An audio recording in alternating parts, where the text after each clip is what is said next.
Merci beaucoup. Merci.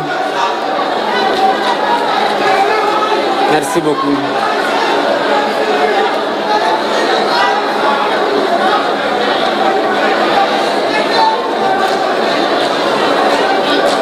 Merci.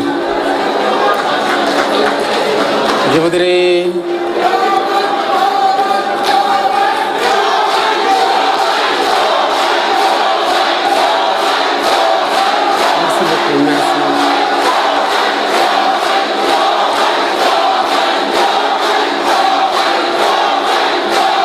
Merci beaucoup.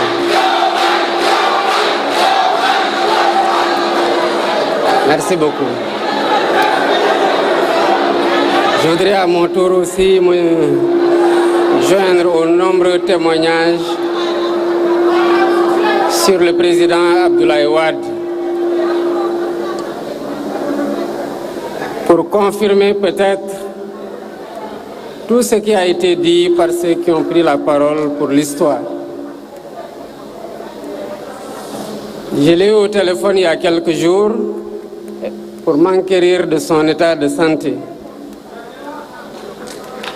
Et sa réponse traduit tout ce que l'on connaît du président Abdoulaye Wade.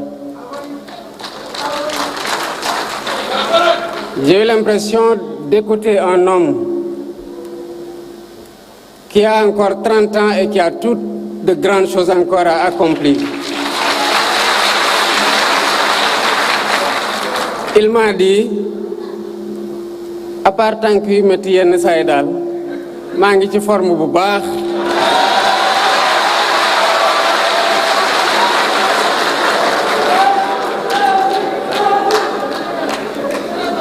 Yal na ko Yàlla sàmm. Monsieur le Premier ministre, Mesdames, Messieurs les ministres, honorables députés, Madame Sindiély Wade est membre de la famille du président Abdoulaye Wade. Monsieur Sidi Tchemoko Touré, vice-président de l'Internationale libérale. Mesdames, Messieurs les responsables et militants du Parti démocratique sénégalais. Mesdames, Messieurs les membres du corps diplomatique, notabilités religieuses et coutumières, distingués invités, Mesdames, Messieurs. Je voudrais un moment vous emprunter votre imagination. Imaginez donc un enfant qui ouvre les yeux dans le Sénégal des années 80, des années 20 plutôt, à quelques encablures d'une guerre qui aura meurtri le monde et que notre continent a payé de son sang.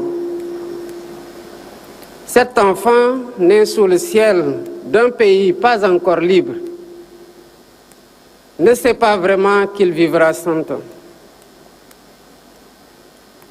Il ne sait pas qu'il verra tomber un empire, naître une nation, et qu'il présidera un jour à sa destinée. Il ne sait rien de tout cela. Il a seulement en lui cette chose que rien ne lui ôtera: le refus de la fatalité.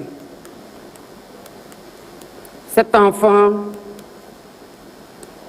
c'est Abdoulaye Wade.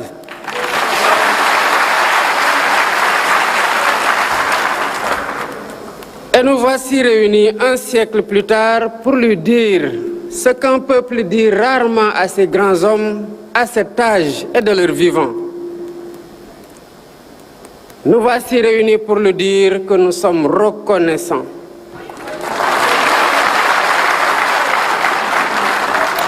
Nous voici réunis pour lui dire que nous n'avons rien oublié de tout ce qu'il nous a donné. 100 ans. 2 syllabes qu'un souffle suffit à dire et que toute une vie peine à remplir. 1 siècle. C'est l'âge des baobabs autour desquels se réunissaient jadis les anciens pour se souvenir. Un siècle, c'est l'âge où une vie cesse d'appartenir à celui qui l'a vécue, pour revenir au peuple qui l'a vu se dresser. La vie du président Wade est plus ancienne que la République elle-même.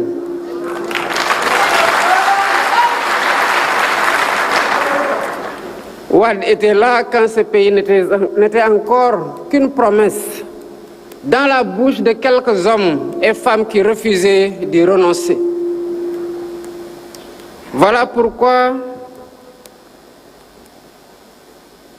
j'ai accueilli avec gratitude la délégation du Parti démocratique sénégalais, venue solliciter mon haut patronage pour la célébration de ce centenaire. Mais je veux le dire d'emblée et le dire avec le cœur. Cet hommage déborde de toutes parts le cadre d'un parti.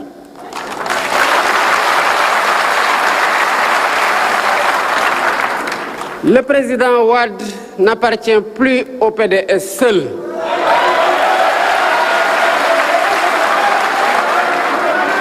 Ni à ceux qui l'ont aimé, ni même à ceux qui l'ont combattu. Il appartient au patrimoine de notre nation. Et c'est en notre nom à tous, par-delà les familles politiques et les fidélités d'un jour, que je m'adresse à lui. Je ne dresserai pas ici le bilan d'une vie, car elle est trop vaste pour une matinée. Et l'histoire qui, mieux que nos juges, s'en chargera à son temps. Je voudrais seulement, devant notre jeunesse surtout, m'arrêter sur quelques-unes de ses vertus, non pas pour les admirer dans le passé comme l'on visite le monument de la Renaissance, mais parce qu'elles ont pour notre temps quelque chose à nous enseigner. La première vertu du président Wade est la patience.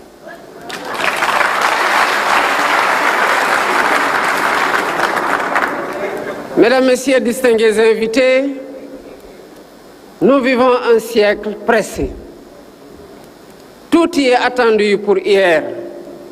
La lenteur passe pour une faute, l'attente pour une défaite, la constance comme un entêtement dans notre âge.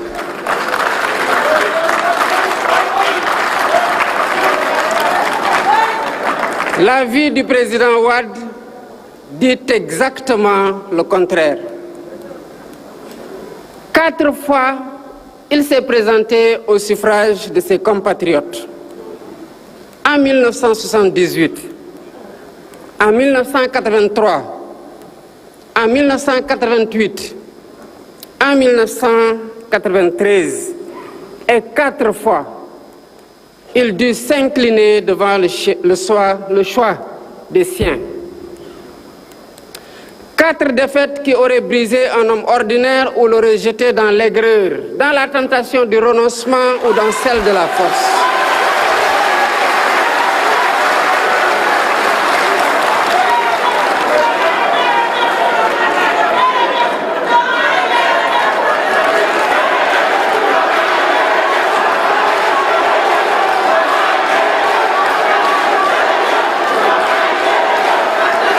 Merci beaucoup. Merci. De ces 4 défaites, Wade en fit des marches, tout en refusant, disait-il, de marcher sur des cadavres dans sa conquête.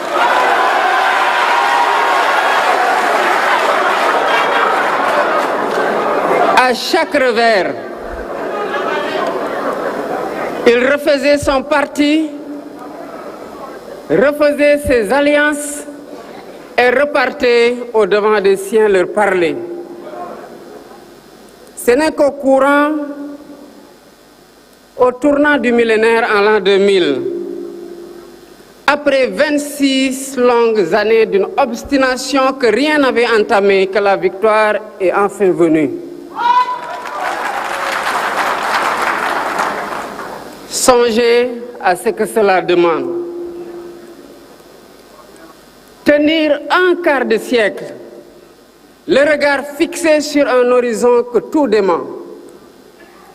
Voir partir les compagnons découragés, rester et poursuivre sa marche.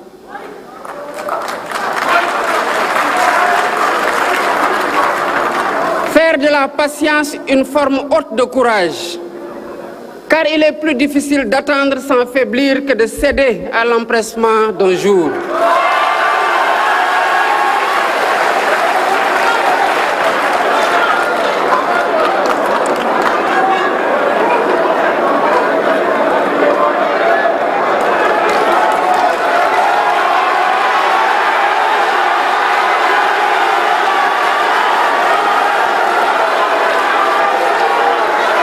Merci beaucoup. Merci.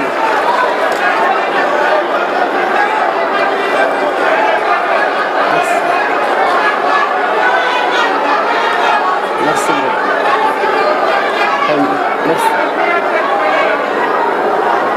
À la jeunesse à qui notre époque promet sans cesse que tout est facile et que tout est dû,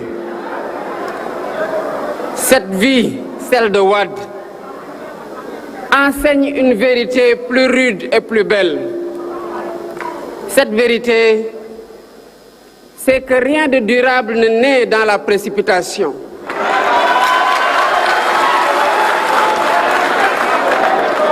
Cette vérité est que les plus justes causes sont presque toujours les plus patientes.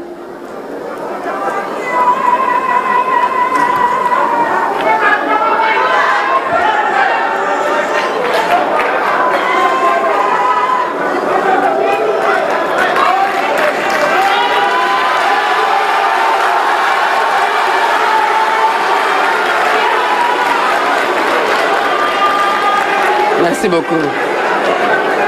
Merci. Merci. La deuxième vertu du président Abdoulaye Wade, c'est le respect de l'adversaire.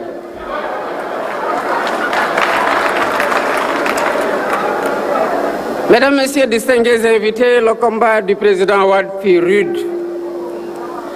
Il connut la prison, la suspicion, les procès, l'exil intérieur de l'opposant que l'on cherche à faire taire. Ce furent des années de braise dont nous ne devons rien oublier, ni les épreuves endurées, ni les sacrifices de tant de Sénégalais sans nom qui ont payé eux aussi le prix de notre démocratie. Souvenons-nous-en, non pour ouvrir des plaies, mais pour mesurer ce que nous avons fini par tenir pour acquis. Senghor, son premier grand rival, le surnommé Ndiombor. C'est l'animal, dit-on, le plus rusé de nos contes et légendes. Mais ne nous y méprenons pas. Il y avait dans cette malice plus de connivence que de mépris. Il y avait de la reconnaissance entre deux intelligences qui se mesuraient et qui se respectaient. On a parfois voulu le peindre en homme de rupture, en tempérament de la radicalité. C'est peut-être l'avoir mal connu. Sous le tribun de combat, veillait un homme courtois, accessible, attentif aux égards dus à chacun et d'abord à ses adversaires.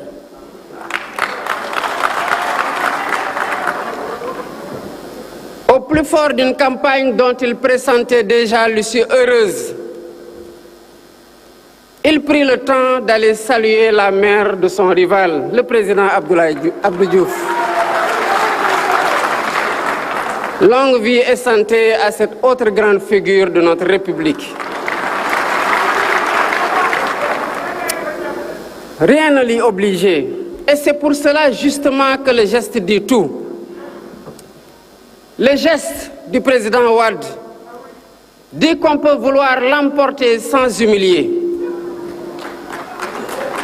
Le geste dit que le respect d'un homme survit à l'affrontement des idées. Puis vint l'année 2000. Ce soir-là, le Sénégal offrit au monde une leçon dont peu de nations peuvent se prévaloir. Au seuil de la défaite, le président Abdou Diouf ne contesta rien. Il ne retint rien. Il reconnut la victoire de son adversaire. Simplement, elle lui tendit la main. Ce geste est celui de Wade, qui le reçut sans esprit de revanche, épargnant au pays les convulsions que tant d'autres ont connues à pareille heure. Deux hommes que tout opposait écrivirent ensemble ce jour-là l'une des plus belles pages de notre histoire, celle où le pouvoir se transmet par la seule volonté du peuple et dans la grandeur. Jamais par la rue ni par la force.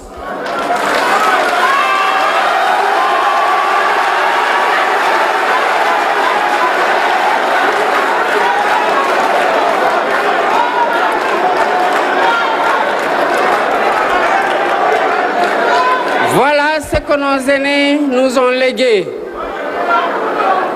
et ce que nous avons le devoir sacré de garder, puis de transmettre intact. Car la démocratie n'est pas un butin que l'on arrache et que l'on garde jalousement.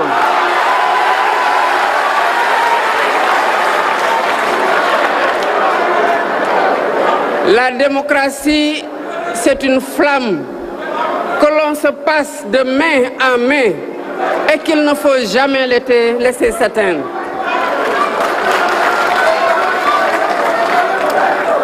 Wade nous enseigne que l'adversaire d'aujourd'hui n'est pas un ennemi.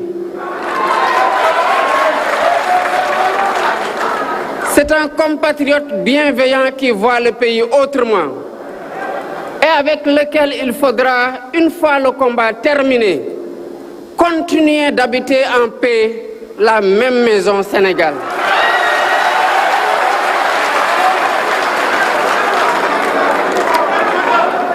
Nos désaccords, si profonds soient-ils, demeurent des désaccords entre frères et sœurs. On peut s'opposer sans se déchirer et se succéder sans se détruire. Nos aînés nous l'ont appris, à nous de ne pas le désapprendre. La troisième vertu de Wade est la primauté de la nation et du continent. Mesdames, Messieurs, distingués invités, la trajectoire du président Abdoulaye Wade épouse celle des premières élites sénégalaises et africaines. Ces hommes et ces femmes pour qui le savoir n'était pas un ornement mais une arme. Et bien mieux encore, la première des libertés à conquérir. Sous le pouvoir colonial, il leur fallait des efforts inouïs pour atteindre les sommets. Et ils les ont fournis avec une faim d'apprendre qui devrait faire honte à notre époque de facilité. De l'école William Ponty au double doctorat en droit et en économie, jusqu'au décanat de la faculté de droit de Dakar, puis au barreau, où son talent fit sa renommée. Sa vie fut celle d'une intelligence rare. Mais cette intelligence, il ne l'a jamais mise au service de sa seule ascension. Il l'a mise au service d'une cause plus grande que lui. Dès 1956, au premier congrès des écrivains et artistes noirs, on le trouvait déjà aux côtés d'Alioune Diop, de Senghor, de Cheikh Anta Diop. Imaginez un seul instant ce que ce seul tableau évoque. Tant de génies réunis sous un même toit, à la même heure, portés par une même certitude, que l'homme noir avait le droit de penser le monde et non seulement de le subir. Leur parcours politique devait ensuite diverger, parfois jusqu'à les dresser l'un contre l'autre. Mais par-dessus tout ce qui les sépara, et qu'ils tenaient cela en partage, cette chose qui les dépassait tous, c'était le pays d'abord, le continent d'abord, et la conviction que ce qui unit une nation pèsera toujours plus lourd que les clivages de toute nature.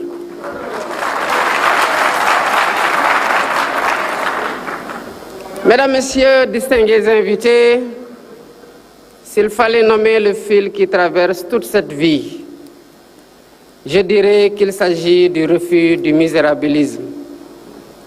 Jamais le président Wade n'a admis qu'un peuple pauvre fût condamné à penser étroitement.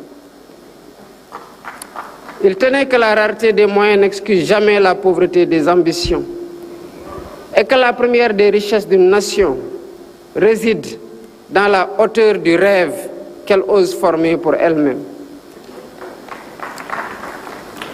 Là où d'autres voyaient des dépenses, il voyait des semailles.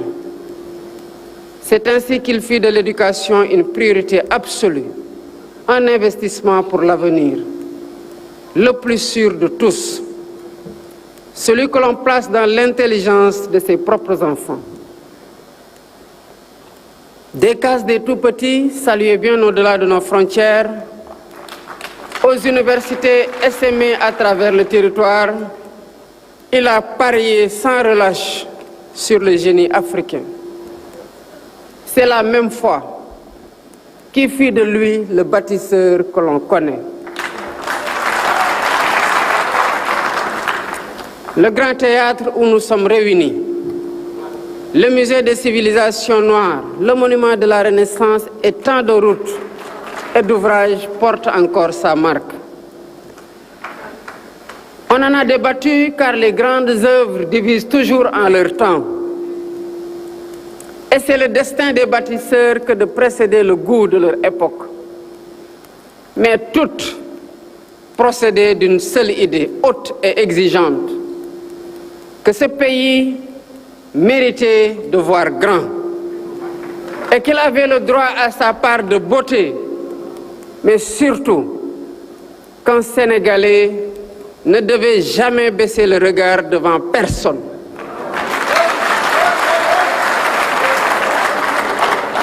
C'est encore elle qui le porta par le NEPAD à penser l'Afrique non comme une marge du monde tendant la main, mais comme l'actrice debout de son propre destin. Et puis, par-delà les vertus, il y a l'homme que chacun de nous porte en soi. Mesdames, Messieurs, distingués invités, Abdoulaye Wade fut de ces hommes qui refusent les partages que l'époque croit obligés. Il voulut l'audace sans l'imprudence, la fermeté sans la haine, la fidélité à son parti sans sacrifier la primauté de la patrie.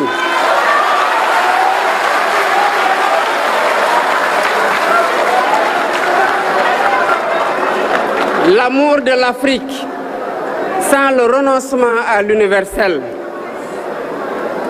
Et c'est pourquoi chaque Sénégalais, au fond de lui, a son Wade. Celui de l'étudiant courbé sous la lampe, sûr que le savoir affranchit. Celui de l'avocat dont la robe défiait les puissants. celui de l'opposant que l'on emprisonnait sans parvenir à le faire taire, celui du tribun dont la parole soulevait les foules, celui du bâtisseur qui redessina l'horizon du Sénégal, celui du patriarche enfin, dont la longévité même est devenue une grâce que nous partageons aujourd'hui. Chacun de nous garde une image de lui, une colère, une formule, un rire qui n'appartient qu'à lui. Tel est le privilège des hommes qui ont vraiment vécu pour leur peuple. Ils ne laissent pas un souvenir. Ils en laissent autant qu'il y a de cœur pour les porter. Un homme de combat, jamais de rancune.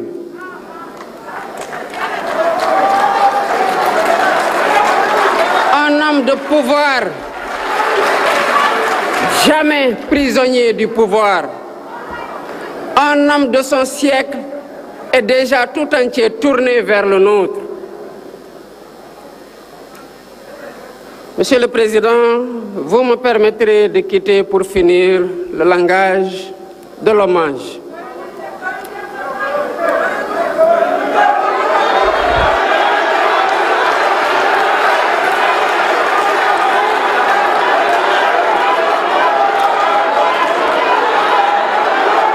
Merci beaucoup. Merci beaucoup. Monsieur le Président,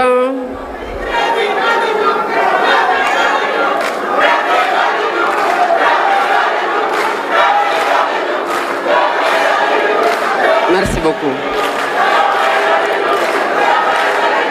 Merci. Monsieur le Président, vous me permettrez de quitter le langage de l'hommage et de vous parler simplement. Monsieur le Président, vous avez 100 ans. Monsieur le Président, vous avez vu ce pays naître. Vous l'avez aimé. Vous l'avez servi, vous l'avez façonné. Et jamais, à aucune heure, vous ne l'avez abandonné.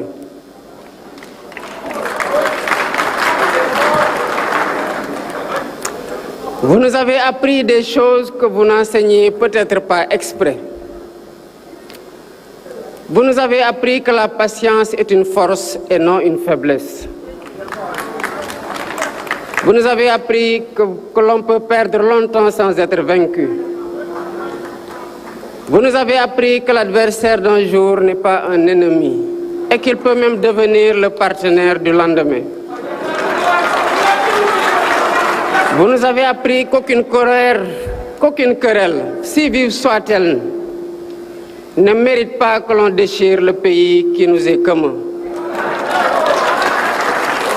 Vous nous avez appris que rien de grand ne se bâtit sans une conviction plus grande que l'œuvre elle-même.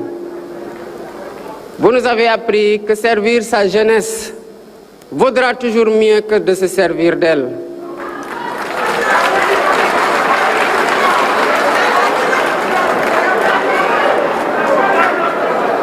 Et permettez-moi, Monsieur le Président, pour finir, une confidence.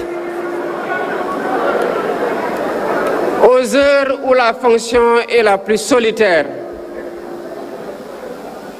il est des présences anciennes vers lesquelles l'esprit se tourne.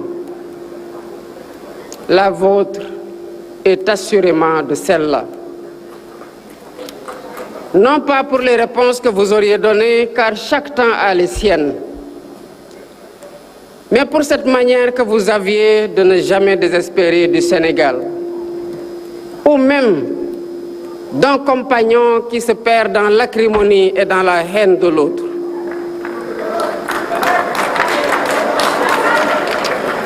Vous m'avez appris sans le savoir qu'on peut tenir bon sans se durcir et continuer d'aimer profondément un pays qui vous éprouve. Cela, Monsieur le Président, Aucun manuel ne l'enseigne. On le reçoit humblement de ceux qui ont servi la nation avant nous et qui l'ont fait grandir. Vivez longtemps parmi nous, Monsieur le Président. Le Sénégal n'a pas fini d'apprendre de vous. Que Dieu vous garde en santé. Joyeux anniversaire. Djereje Fouad. Gatché Ngalama. Je vous remercie.